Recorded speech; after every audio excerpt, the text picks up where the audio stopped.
can I ask you sort of a personal question? Has your skincare routine turned into a 7-step science experiment? And if so, what if that's exactly why your skin is freaking out? Today, I'm sitting down with Dr. Angela Casey, a double board certified dermatologic Mohs surgeon and mom of 3 teens, tweens, girls who truly gets what's happening to our skin in midlife. We're talking about what changes at the cellular level in perimenopause and menopause. Why products that we used to be our holy grail can suddenly irritate you, and the simple routine that actually works without launching a nuclear bomb on your face. And yes, I asked her about the viral stuff too. Gua sha, Salmon skincare, red light mask, and whether any of it is worth the money. Plus, the one thing you should do before you ever book a laser or cosmetic procedure. All right, let's get into it. Dr. Angela Casey, welcome to Create the Best Me. This is an honor, a privilege. I'm so excited about having you on the show. Thank you so much for the invitation, Carmen. It is truly an honor to be here. So before we get into today's exciting must-have conversation, could you please tell the listeners and viewers a little bit about who Dr. Casey is, what she does, and what else she does? Absolutely. I am a double board certified dermatologist and micrographic dermatologic surgeon based in Columbus, Ohio, where I've practiced for almost 20 years now. I'm also the mother of 3 teen and tween daughters and a wife. And it's really the intersection of those two worlds of practicing skin cancer surgery and being a mom of 3 teens and tweens that was the inspiration behind Bright Girl, which is my other role as the founder of Bright Girl Skincare, which is dermatologist created, clean, pH balanced, and clinically proven skincare for teens and tweens. And most importantly, because I think you and I are real close, maybe around the same age, in that 50s generation. When I grew up and I ran cross country in high school and junior high, I was out in the sun. I grew up in California, Central Valley. When school started up, I was darker than dark because I did not wear sunscreen, and no one wore sunscreen around that time during that generation. Right. It's so true. Funny enough, I was also a cross country runner in high school. We were actually state champions my senior year. I loved it, much like you, Carmen. And I grew up in Kentucky, where the sun is not quite as strong year round as it is in California. But the danger with where I grew up, and any of your listeners who are in cooler climates, is that our skin goes through this constant, doesn't see the sun for many months, and then it's kind of shocked when the sun comes out and it warms up in the spring and summer months. So sometimes individuals in climates such as that are a little bit more prone to sunburns, which is extremely damaging to the skin and more damaging compared to kind of a chronic low-grade sun exposure. But much like you, I'm a child of the 80s and 90s, and we grew up in a generation where tanning beds were all the rage. The darker, the better, even for those of us with fair skin. And if any of your viewers are watching this on video, they'll see I have very fair skin, and it's not the type of skin that likes to tan, but I tried to tan it. You have beautiful skin that has a nice, a little bit more olive tone and beautiful skin that I'm sure tans beautifully, not like mine that burns. But all of those mistakes that we made in our younger years because we simply didn't know any better. Very true. And actually, my skin changed. I used to tan. I don't tan anymore. And I would say it probably happened during perimenopause. That's when I noticed a big difference in my skin. I burn, I blister. Can you, as a double board certified dermatologist, explain what happens on the cellular level? What happens to our skin once we approach perimenopause and into menopause? Yeah. Hormones have a tremendous impact on our skin, and it's one of the reasons that we see so many changes in our skin during the teen and tween years, adolescent years, when individuals are going through puberty. As women, we see it again often during pregnancy, and it can really skew either way during those times. Some women, when they're pregnant, have beautiful, glowing, radiant skin. Others have very stressed, inflamed, acne-prone skin. And that happens again in menopause, just as those hormone balances are shifting and our estrogen and progesterone levels, specifically in the perimenopause and menopause years, continue to decline until we hit menopause, and then they take a sharper decline. And then our testosterone levels, which are higher in us actually throughout our lives compared to estrogen and progesterone, but then that testosterone estrogen balance becomes a little bit more skewed. So the impact of that on our skin is that our skin is often more sensitive. It's more prone to irritation from external factors like ultraviolet radiation in some cases. And some of us might notice more inflammation. Some of us might have acne breakouts. All of that is tied into these changes as our skin is trying to catch up to these hormonal changes that are happening at a deeper level.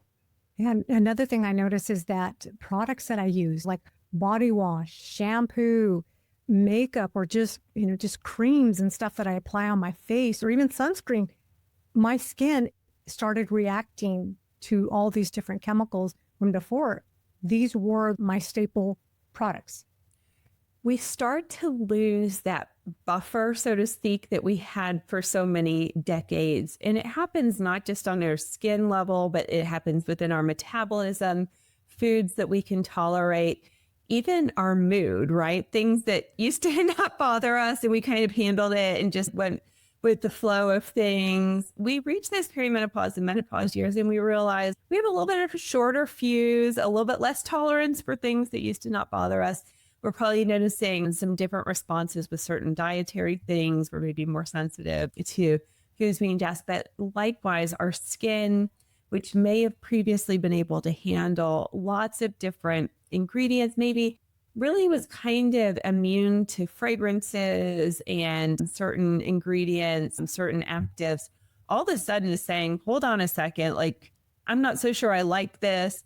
This is bothering me a little bit more. Now I'm going to get red and inflamed and sensitive. And then it kind of starts a cycle from there. So it's very much a physiologic response. It does not happen in everyone, much like hormones in general affect all of us differently. Some people have a very strong sensitivity, and maybe their whole life they've struggled with their cycles and really feeling different. Others kind of just take it all in stride. Menopause is the same way. Some of us might just sail through it, and others really, it's a very bumpy road. But with our skin health, we definitely see those same variations where some individuals just kind of gradually travel through that journey and really don't have issues, whereas others really start to notice some significant changes in their skin.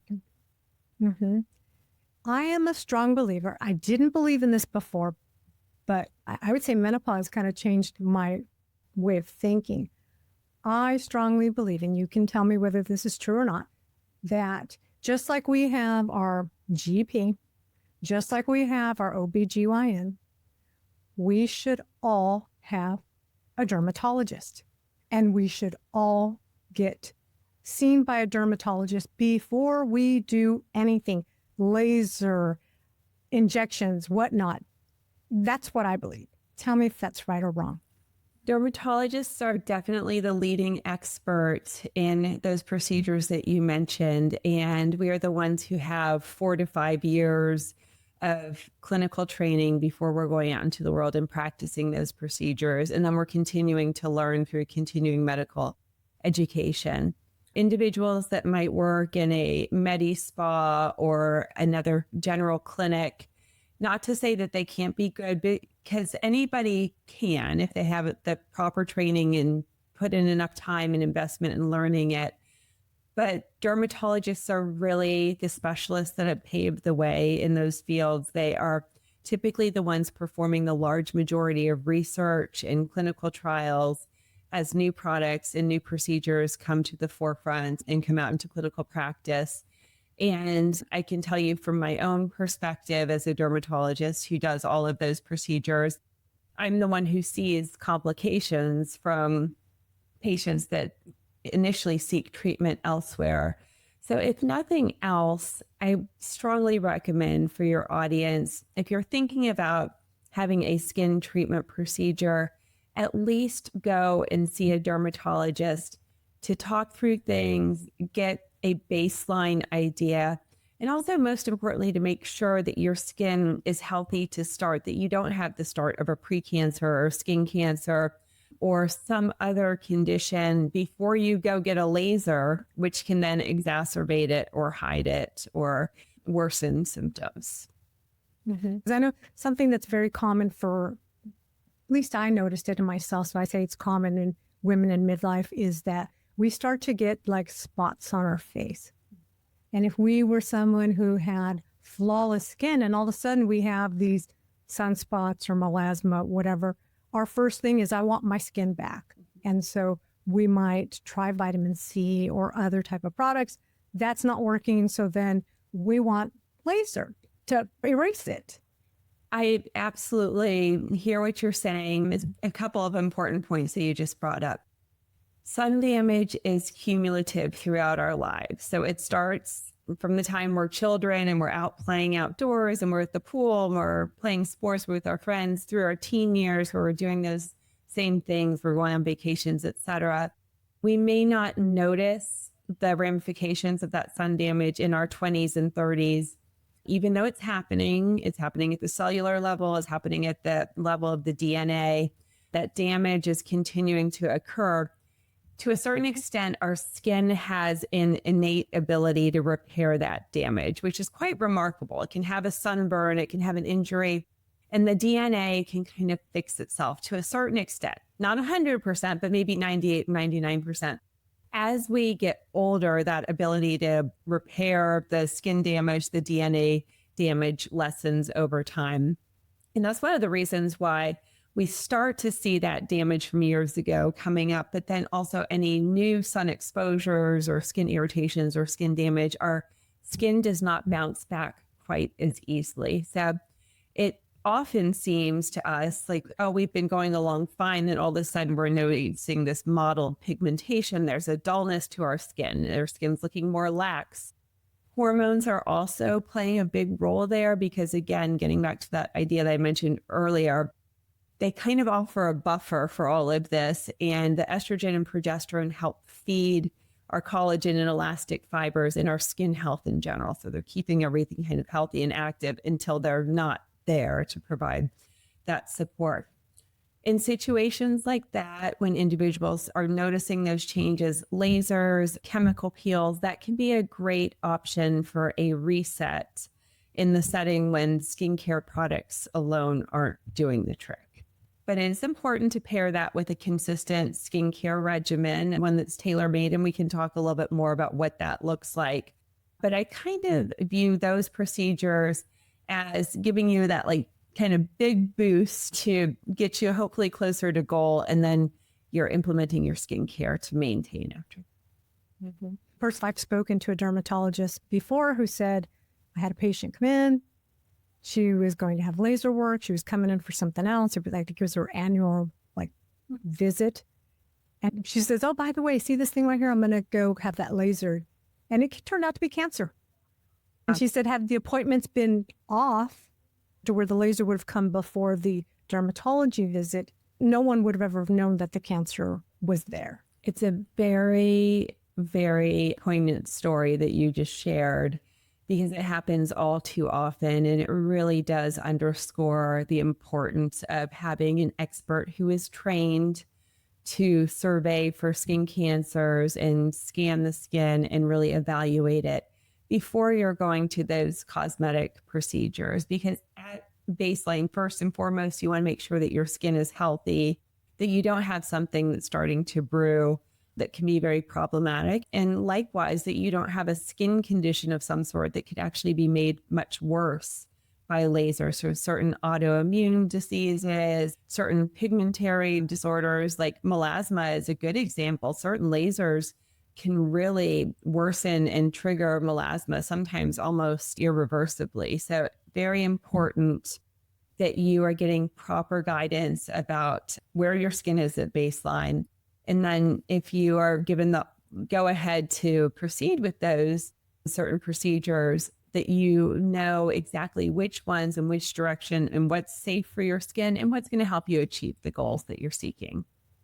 And what type of products should women in perimenopause or menopause, they're losing collagen, they're losing their elasticity in their skin. What kind of products should they be using to sort of slow that down and age naturally or gracefully? It's very basic. I always say skincare doesn't have to be complicated, but it does have to be consistent. Any dermatologist will tell you you don't need a 6 or 7 step regimen to achieve outstanding results. If I have to pick just one product, if a patient comes to me and says, Dr. Casey, you get one, you can pick one thing for me to apply to my skin every day, it's going to be a mineral-based sunscreen, without a doubt. Prevention is everything when it comes to skin health. And we can throw all the other fancy creams and lotions and potions at your skin. We can spend thousands of dollars. If you don't have that mineral-based sunscreen on every day, you're fighting an uphill battle and you're never going to achieve the results that you're seeking. So a mineral-based sunscreen, you want at least an SPF 30. Sunscreens that are mineral should clearly denote that they are mineral sunscreens, but the active ingredients that your listeners are looking for are a zinc oxide or titanium dioxide as the active ingredient. Our Bright Girl sunscreens are all mineral sunscreens. So we have a tinted version, we have a sheer version. If they don't know where else to go, you can go to brightgirl.com and know that you're getting quality sunscreens. That's the sunscreen I use every day, and countless of my patients use it as well. So that's number one. The second most important skincare product for any of us, really even before the perimenopause years, starting in our 20s and 30s, and which is when we start to lose collagen. We start to lose collagen around age 19, is a topical retinol or retinoid. And the reason for that is that retinoids, which are the prescription strength, and retinols are over the counter, are the most clinically proven topical product to apply to the skin to help build and maintain collagen. So sunscreen is going to prevent that collagen breakdown, prevent the elastic fiber breakdown. The retinoids and retinols are going to help maintain and maybe even boost that collagen level a bit with consistent use over many years. So that's number two. And any dermatologist that you speak to is probably using a retinoid on their skin. And then the third pillar, I would say, of a good skincare regimen is a good antioxidant serum. You alluded to that earlier. So that is something like a vitamin C or a vitamin E serum. Vitamin C tends to be kind of the mainstay and one of the most clinically proven. Sometimes the vitamin C is combined with other ingredients like caffeine and green tea and et cetera in certain products. But that antioxidant is going to be that extra coat of armor on your skin, kind of protecting against environmental insults. So protecting against environmental pollutants, other stressors that come in from the external environment into contact with our skin. And think of that antioxidant as kind of neutralizing that damage. So it's kind of the damage hits our skin and that antioxidant just kind of diffuses it and puts the fire out, so to speak. And when that occurs, it's preventing inflammation in our skin. And inflammation is really what's at the roots of pretty much all skin damage, whether that's inflammation being caused by ultraviolet damage that the sunscreen's blocking, if it's inflammation being caused by environmental factors that antioxidant is helping to combat, or if it's inflammation from foods and other stressors in our world that are factoring into our skin. I've also heard you're supposed to pair, and I don't do this, but I've always wanted to know, like some kind of acid, glycic acid with the vitamin C.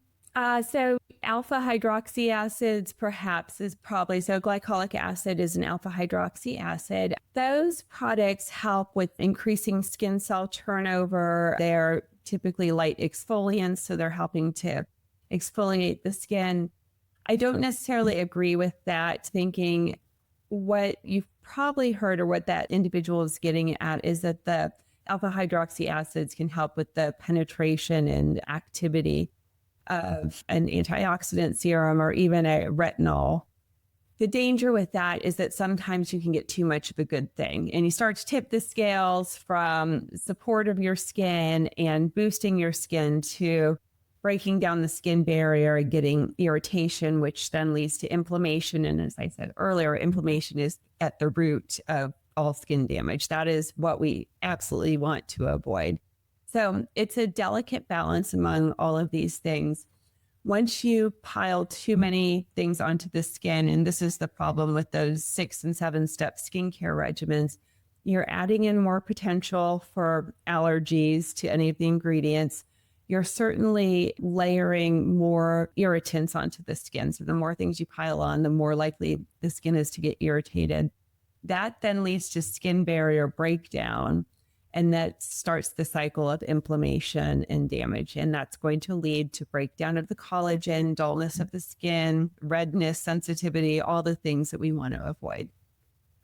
Oh, so applying way too many concoctions, it's like it's a mixed drink, or it's almost like you're creating a nuclear bomb or something on your face. Exactly. I mean, we see the same thing in individuals who take too many medications. If they're on 10 medications, what's the chance that one is going to cause a side effect, that another is then going to worsen, and they're going to get sicker because of that? So our skin is the same way. It's very much a less is more, keep it simple, but make sure that the ingredients that you are selecting have a specific role and that they have that clinical proof of efficacy, because we can otherwise spend a lot of money on these magic potions, quote unquote, that are designed to fix everything, but really don't have the proof that they're going to accomplish that.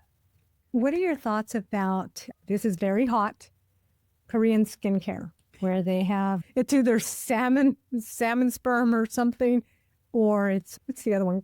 Collagen, I don't know, some kind of gel. Snail mucin was another one I've seen. Yeah. So there's, again, when you go back to the clinical studies, and as a physician, I always fall back to science and data.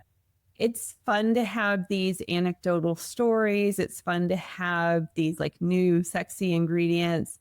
Show me the study that salmon sperm is more clinically efficacious than using a topical retinoid or a more established modality. Let's compare it, because I would say those are two different things. The salmon sperm is often administered in a physician's office as part of a procedure, but it's not better than PRP, platelet-rich plasma, which has been around for decades.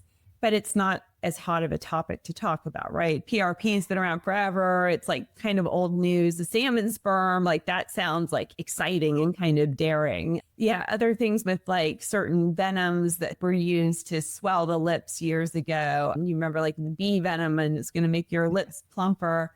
And then, yeah, the snail mucin. What I will say is that all of those ingredients do have some clinical data behind them. So it's not just that the media is putting out these shocking statements designed to create like excitement and hype. So there is some clinical data.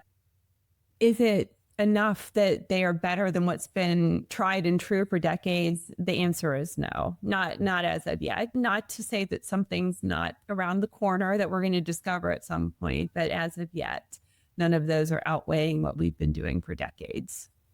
And, you know, I remember this back in the late 80s and 90s. I used to pull my eyelid down to get my eyeliner in there. And my mom used to yell at me and say, "Don't do that. You're stretching your skin," even though I was rather young. So I look at these Instagram and TikTok videos where you have people that are doing facial yoga and they're like stretching their face, or they have the gua sha thing and they're doing that. Tell me, Dr. Casey, should you be doing that to your face if you're a woman in midlife who's losing your elasticity? There's a happy medium there. So there is a lot of evidence that facial massage, lymphatic massage not necessarily stretching the skin, but I'm referring to more of like a lighter massage that you might get during a facial, during a traditional massage, that does help stimulate circulation in the face. On a temporary level, it can also cause a little bit of recontouring in a favorable manner where you might be removing swelling in one area and putting a little bit more plumpness. But is that a permanent change? No. And same with gua sha. The danger with something like gua sha is that it's often done at home without the expertise and supervision, and really without that understanding of the facial anatomy and where things are and how things should work. So I'm really cautious, I don't say never, but cautious about the at-home procedures, whether it's at-home gua sha, which is relatively benign in the grand scheme of things, but at-home microneedling, at-home lasers, there's just not enough of the control and antisepsis and expertise to really be able to use those in an efficacious way. And again, it comes back to individuals often spending money on something that's not going to be incredibly powerful or transformative. Getting back to what you were mentioning about the facial massage and all the stretching of the skin, what we do know is that the more our collagen is stretched and stressed, the more likely it is to break down. And a good example of this that we see is with women or men who are very expressive and they start to get deeper lines from a combination of that repetitive movement of the muscles under the skin. For example, if you're frowning all the time and you get those 11s between your brows, that continued motion with the combination of sun exposure that breaks down the collagen and then the hormone changes, it's going to leave those little 11s between the brows. Individuals who Botox their whole life and therefore kind of paralyze and settle those muscles, they're never really making that strong motion. So a lot of clinical studies demonstrating that the less wear and tear that you have on your skin, on your collagen, on those elastic fibers, the smoother and plumper and more robust your skin is going to be. I think we still have yet to see what the ramifications are of all of this stretching and these kind of extreme movements and behavior patterns that we're seeing on social media, because they're still relatively new in the grand scheme of things. We don't have 20 or 30 years of data on them yet.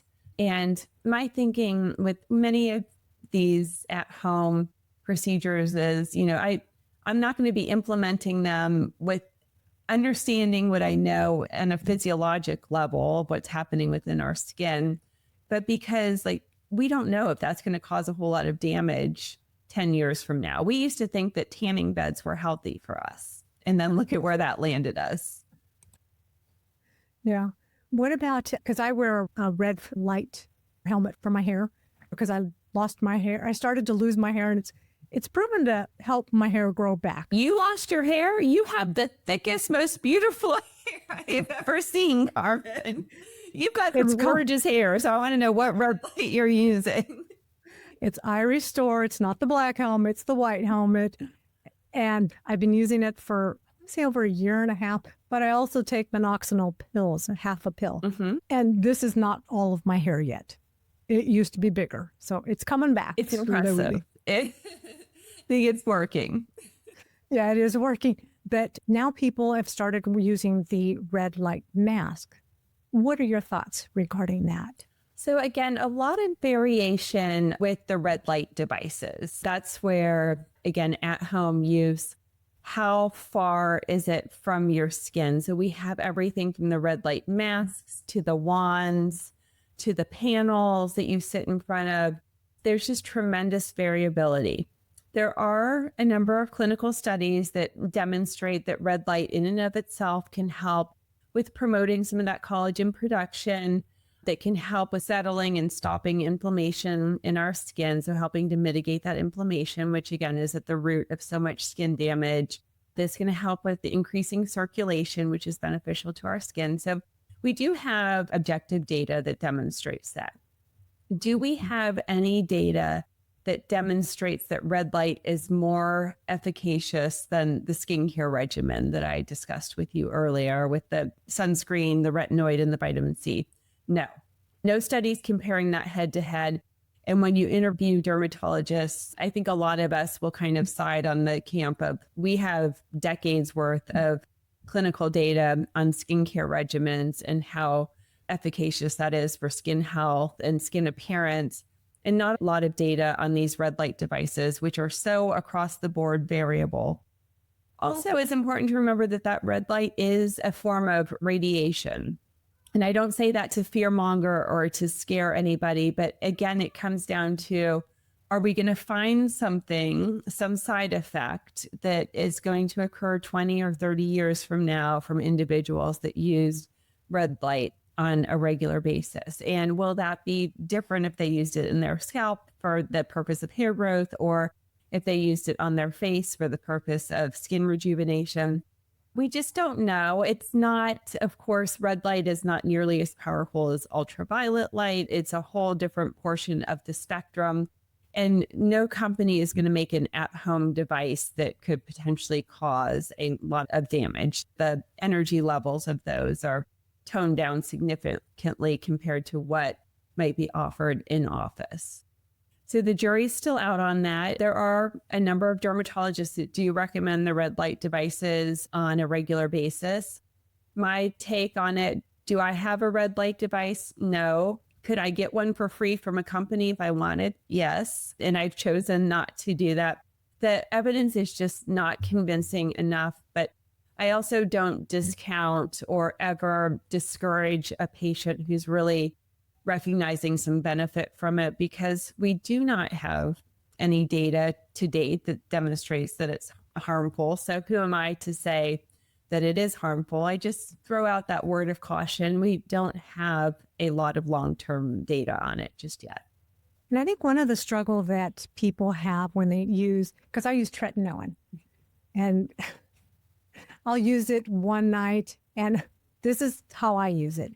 I will put like a moisturizer, a light moisturizer on my face before I apply the tiny pea-sized tretinoin all over my face. And then I'll put Aquaphor on my face. And the reason I do that is because sometimes I get crackling along the edges of my mouth and along my nose.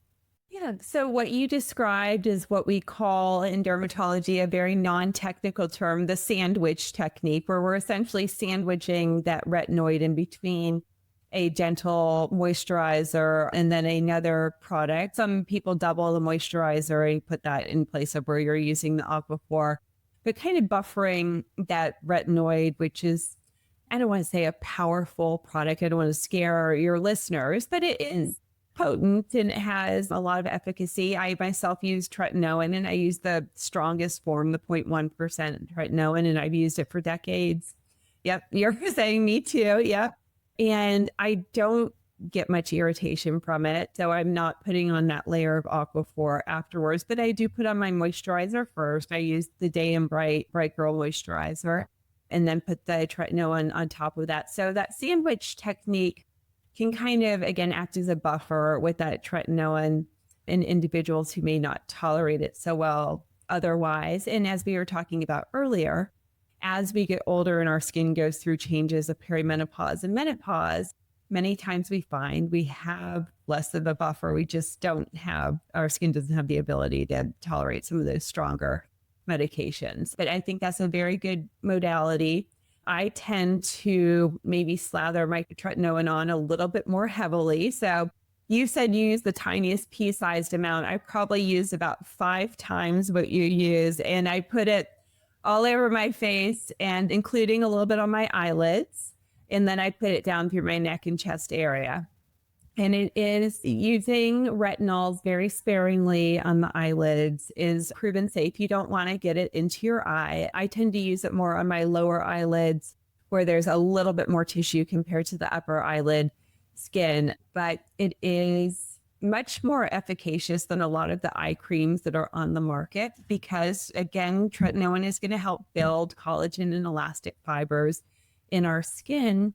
And at the root of many issues with eyelids sagging or getting dark circles under your eyes or getting that laxity is the loss of collagen. So what can we do to support that? Sunscreen, and always, always a mineral sunscreen around your eyes. You do not want to put a chemical sunscreen around your eyes or it will sting and burn and you'll never want to use sunscreen on your eyelids again. So making sure you got a sunscreen, and then the tretinoin is safe. And it is important to address that skin on your neck and chest. Too often we miss those areas, and the skin of our neck and chest is much more delicate than the skin on our face. It does not handle damage nearly as well. So that is where we will often start to see the first signs of aging in individuals. I know my dermatologist told me when she first wrote my prescription for tretinoin, because I was using, I think, the 0.5, I think, and then she bumped me up. She was like, you're complaining about some of these spots. They're okay. These spots are not cancerous. Let's bump you up to this. And she said, with time, keep using it. With time, your skin will become, she said, thicker in a sense to where it will become more tolerable to the tretinoin. And I did what you said, not as much. I did like 2 Ps, maybe 2.5 Ps. And I had to like lather my face in Aquaphor for a couple of days. Well, that sometimes does happen. And then also depending on our external environment. So if we're somewhere where it's very cold and it's winter, the air does not hold as much humidity. So our skin's going to be more susceptible to irritation and dryness. I mean, I do go through periods where like I might have like a dry patch or a little bit increased, which is more from the exfoliation that the tretinoin is causing. So tretinoin, we've talked a lot about how it benefits our collagen and elastic fibers, but what we didn't talk about is how tretinoin also increases skin cell turnover. So it's helping to exfoliate those dead, damaged kind of cells that are just sitting on our skin and not really serving much function or purpose. Like they've kind of done their time. They're just hanging out there. Let's get those guys out of there. So helping with that skin cell turnover. And then tretinoin also helps with regulating pigment production in our skin. And you just alluded to that. You said your dermatologist bumped you up because you had some brown spots that were still bothering you. So tretinoin is going to help with dispersing that pigment. So if you are somebody who's freckly or maybe has some melasma or hyperpigmentation, the tretinoin is going to help speed up the process of dispersing that as well. So those are really the 3 main benefits. And then one other to mention is if you have very fine lines or wrinkles, because the tretinoin is helping with the collagen and elastic production and helping to support that, many individuals will notice that those fine lines and wrinkles start to fade a bit, or there's a little mitigation of those from the tretinoin. How long would you say, because I noticed you said, you shocked me when you said, I almost fell out of my chair. You said you put it around your eye or around your eyes. How long does it take for the recovery from placing it there? For me, I didn't have too much of an issue. I have some patients. The biggest thing is because of that increased skin cell turnover, what a lot of people will describe as my skin got really flaky and irritated. That is those dead skin cells being shed, and it manifests as that flakiness because your skin is literally shedding. You were describing, you notice some of that around the nostrils is a very common location. The corners of the mouth is a common location. And it really varies in every individual. It has to do with your skin type at baseline. Are you a drier skin type? Are you a combination? Are you oily skin type? How mature is your skin?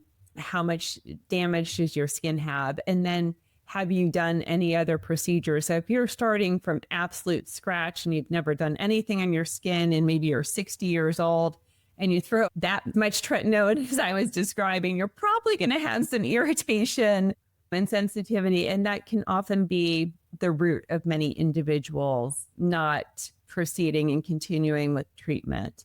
What we do find, and I'm a firm believer, is that there is a retinoid, a tretinoin or a cousin in the prescription level or a retinol in the over-the-counter version for everybody, because there are literally hundreds of different formulations out there. So any patient who tells me I can't do retinols at all, they irritate my skin, I hear them and I say, well, how about let's try a different one. Let's try a completely different formulation. And then let's implement some of those other supportive measures. And we go through what other skincare products are they using. The cleanser that you're using can be a big factor in how much irritation your skin gets when you're starting these skincare regimens. Because if you're using Dial soap to wash your face, that's not going to work out well. So we really need, I mean, we can talk a little bit more about that, a pH balanced, gentle cleanser that really is supporting that skin barrier and it is working with your skin and not against it. What are your thoughts about oil cleansers as opposed to like, I don't want to say detergent, but as far as like a... Yeah, like I would say oil versus like a gel cleanser would be kind of the opposite of that. I'm a big fan of oil cleansers, especially for individuals who wear a good amount of makeup, because makeup particles are typically oil-based or they have an oil component to them. So if you are just using oil-free products to wash your skin, you're likely not going to pick up all those makeup particles as effectively. So using an oil-based cleanser is a great way to remove makeup and excess oil that's on your skin. And also that oil is going to help with replenishing your skin too. So it's not going to be drying as in some of the more alkaline, so like the more soap-based cleansers that are out there. When we talk about skin pH, our skin pH sits on the more acidic side. So with 7 being neutral on the pH scale, right? We can all remember back to high school chemistry, and 14 is very alkaline and 2 is very acidic. Many soaps are on that alkaline end of the spectrum. And so a lot of the bar soaps that we use, sometimes hand soaps, are very alkaline, and our skin does not like that. And that may be why many of us see irritation and sensitivity when we use soaps like that. Not all of us, it's not across the board. Some people may notice that. So a pH balanced cleanser is really going to work with your skin. So if you're using an oil-based cleanser, you just want to make sure it's pH balanced. And if you don't know what the pH is, or if the product doesn't specify that, then you'll know by how your skin feels. So if you use the cleanser and your skin feels stripped and dry and tight and red, probably not working with your skin so well. Even if your skin feels clean and refreshed and nourished and soft, that's where you want to be. Some individuals like to do a double cleanse. And in that case, I usually recommend starting with the oil-based cleanser to get off all the makeup, dirt, sweat, etc., and then doing that second cleanse with the gentler pH balanced cleanser. I use the Bright Girl cleanser daily. I know that it's pH balanced. On the label on the box, it calls out that it's pH balanced and tells you exactly where the pH is. But I know that works for my skin. And it has avocado oil that helps replenish the skin. It has aloe in it that's going to soothe inflammation in the skin. And then it also has allantoin, which helps to very gently exfoliate and help promote that skin cell turnover. So not in a harsh or aggressive way, but just enough to get off all the debris that our skin doesn't need. Oh, that's good. Because I use an oil-based cleanser and I started using it, even though I don't have makeup on. I feel like it's kind of exfoliating my face, even though there's no exfoliant in it. And when I am drying my face, patting it, it just feels refreshed, like you said. Yeah. And as opposed to like some stuff is tight. You know, you're on the right track. Yeah. So when I created, I'm going to talk a little bit more specifically to Bright Girl skincare. When I formulated this line, which I formulated from scratch with cosmetic chemists, and it was 3 years of research and development. But my benchmarks, Carmen, were the very best of the best dermatology products that I had tried over the course of my career. And I was fortunate to have access to literally thousands of brands. So I could say, these are the best moisturizers that I've tried and across the board perform so well. These are the best cleansers that I've tried. These are the best sunscreens. So Dr. Casey, based on the conversation that we have had here today, related to women in midlife, what advice would you give them so that they can begin to love their skin again?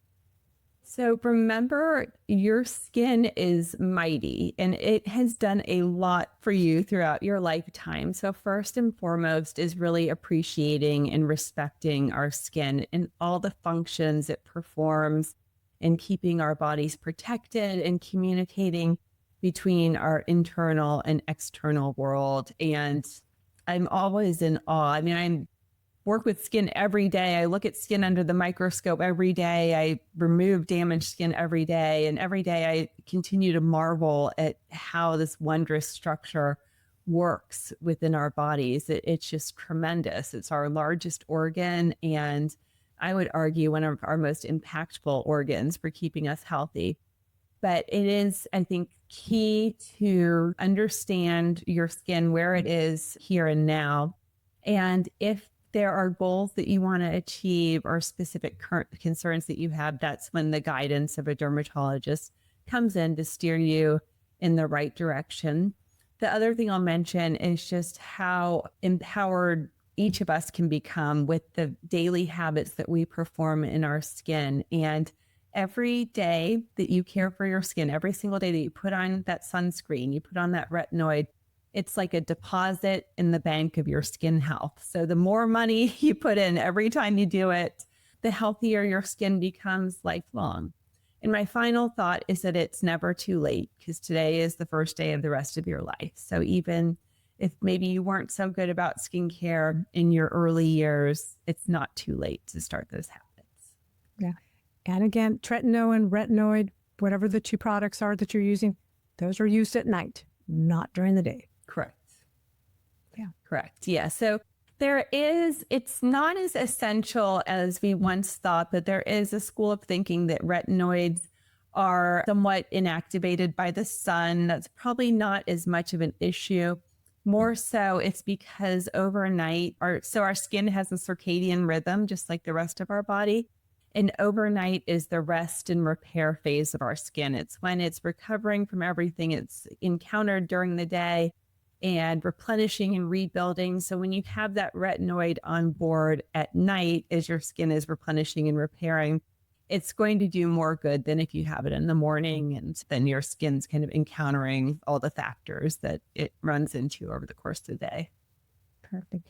And just to wrap up, Bright Girl's not just for teens, from what I'm understanding. We have a lot of moms and sometimes grandmas that are stealing it from their teens' bathrooms. So the script has been flipped for decades. Our daughters were coming into our bathrooms and stealing our skincare. Now it's the other way around, and the products are that good. I love nothing more than when I have stories of my patients or sometimes our social media followers that it's a grandmother who bought the Bright Girl line for her daughter and her granddaughter, and they're all using it together and sharing the stories. That's beautiful. That is beautiful. Because I was wondering if you were going to come up with the mature line, but I don't think you need to. It's already there. Not right now. We're all about prevention, Carmen, right? That is truly an ounce of prevention is worth a pound of cure. And that's really our mission with Bright Girl, is to help prevent those skin damage issues that occur down the line, and ultimately to have a significant impact on the skin cancer epidemic, which affects 1 in 5 Americans by age 70. And skin cancer is the #1 cancer worldwide, and actually amounts to all other cancers combined. So it is not only, I really view this through the lens of skin health and not so much about beauty and appearance. It is a skin health and a healthcare issue. And this is a small way that we can implement a habit that's not such a huge lift for any of us as individuals to walk towards that healthier skin throughout our life. Great.